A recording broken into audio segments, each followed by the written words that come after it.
โอ้กราบนมัสการปู่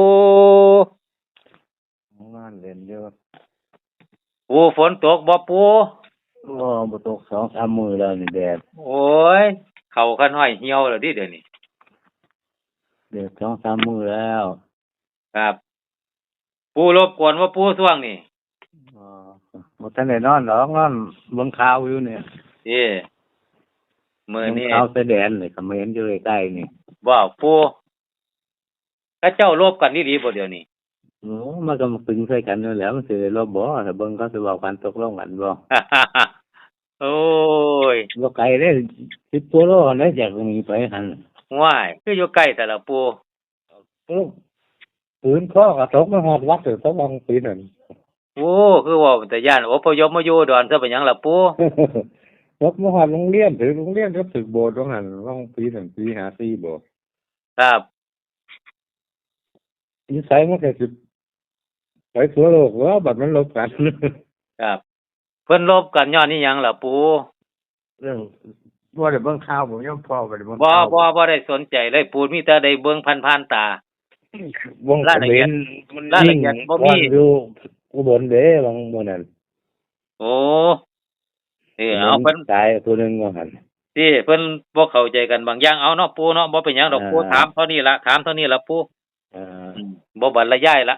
แค่ถามเท่านี้ก็พอเพราะว่า นี่เขียนไว้แล้ว ครับ เลขปู่ใหญ่ก็มาแล้วแหละเลขปู่ใหญ่ บ่ปู่เอาเหล้าก่อนปู่เอาเหล้าตำเหล้าก่อน เราก็คือเก่านั่นแหละ เอาตำเหล้าก่อนเพราะว่ารัฐบาลไทยมันยังยาวอยู่ดอก เจ็ดกับมาเก้ากับศูนย์แล้วเลขมันสิมาบ่เก้ากับศูนย์ ครับ เก้ารูดศูนย์ วิ่งลวดตัวใดก็ปู่ เก้ากับศูนย์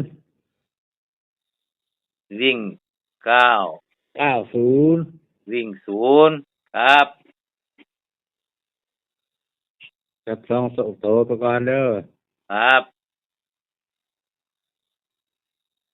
20 20 21 21 30 30 31 31 90 90 92 92 50 50 57เอาก็หน่อยคือมาเขียน75เนาะบัดนี้เอากลับให้ปูแล้วล่ะ 57 เก็บซี่กลับเด้อมื้อไป575ก่อนแล้วบาดนี้ไปอาดลาดเลยตัวใดต่อไปปู 47 47 94 94 7117นี่ กลับกันบ่ปู 71ตัวเดียวนั่นแหละ 71มันครบแล้วแม่นบ่ บ่ได้ปูของก็ได้8 9 10 11ยัง97ติ 97บ่ปู อืม 97 เน้นไปเด้อตัวเน้นมันเด้อบัดนี้ ครับ เลข3ตัวเอาอยู่บ่ แล้วแต่ปูแล้วบ่เอาก็ได้ปูเอา2ตัวให้เพิ่นรวยโลด ครับตัวเอาไปมันคู่หนึงเด้อ ครับ 190น่ะ 190 เออ 3ตัวคือ190บ่ปู 190สุดเดียวนั่นแหละ 190คือมักตัวนี้แต่ละปู มันสิออกมาบ่อันนั้นน่ะเลข2ตัวก็เน้น90 90 20 20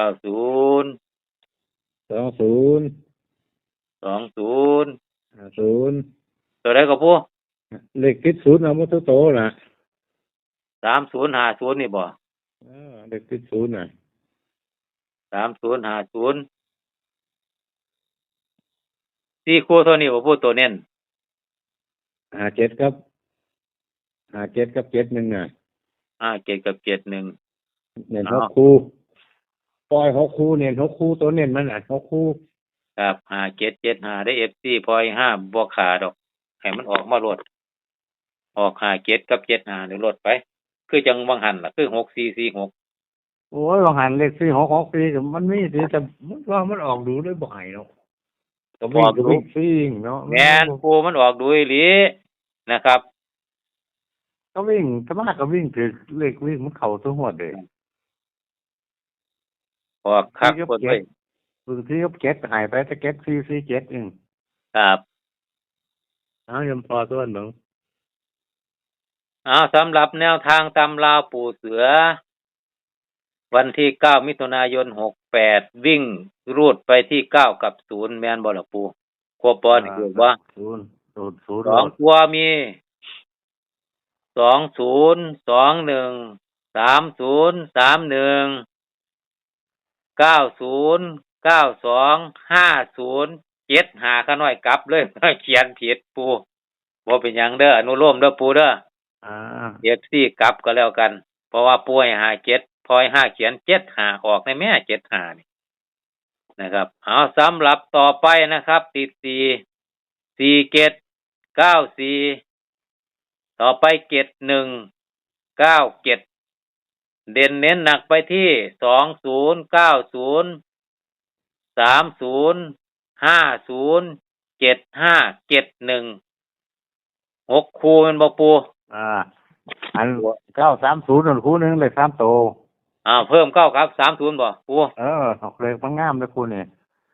930เอา3ตัวขีดตัวใดล่ะปู่ 2คู่บ่ต้องสีดอกเน้นเสมอกันโลด ครับเสมอกันโลดเด้อ FC นะครับ ที่แรกปู่ว่าสิบ่ให้3ตัวเดิขึ้นไปขึ้นมามันคืองามแท้ว่าซั่น มันงามๆน่ะมันเข้าความฝันนำ ครับสำหรับปู่เสือก็พลาดน้อยครั้งอยู่ดอกพี่น้อง อาทิตย์นี่ตกไปแล้วมื้อนึงอ่ะ ตกแล้วที่ปู่ ตกแล้วอาทิตย์วันนึงนี่โอ้ยสิได้ให้เลยจับไปเก็บฟรีให้ มันก็มีเขามีหลุดเป็นของธรรมดาเด้อ FC เด้อนะครับ ก็วิ่งถึกอยู่แต่จับคู่บ่ได้จับคู่ตกแต้มหนึง ครับมีเข้ามีหลุดเป็นของธรรมดา อย่างน้อยเบิ่งแล้วก็พิจารณา ครับ กดไลค์กดแชร์ให้ยอมพ่อยอมแม่นะยอมแม่มิตรีเนาะมื้อ โอ้ เนาะ เราเฮ็ดอยู่ทางพุ่น กดไลค์กดแชร์ให้ยอมพ่อยอมแม่นะครับโอ้เพิ่นเป็นสายบุญให้อันมานี่ พุ่นกราบนมัสการข้าว่าท่านปู่ ไลค์กดแชร์ให้ยอมแม่นัดมานี่ผู้น้องเบลเนาะน้องเบลบ่เคยมีเบอร์เพิ่นบ่ได้โทรไปเลย ครับ ให้มีสุขภาพแข็งแรงเด้อยอมพ่อยอมแม่ ครับผ รับ ม ฝันดีรับฝันดี สาธุ จ้าเจริญพรจ้ายอมแม่ จวดจาดฟาดบึ้มคือเก่าล่ะปู่เสียวลีเด็ดนะครับ เราเดี๋ยวละมันโทรมาเล่นน้ำอยู่มื้อนี้ บ่เราบ่ได้ให้คลิปเด้ปู่ บ่ทันโทรไปเราถามบ่ทันได้ให้บ่แล้วเราบ่ทันโทรมาหาว่าเลยผู้ตกสองมื้อติดกันหลายติดว่า ครับ ติดละมื้อว่าบอกเพิ่นกูอย่ามันตกเด้อบัดนี้มันบ่ฮู้แล้วเขาของเฮ็ดจังซี่เนาะว่าโทรมาเล่นน้ำอยู่ ครับผมปู่กราบขอบคุณปู่หลายๆครับปู่ครับ สาธุ สาธุ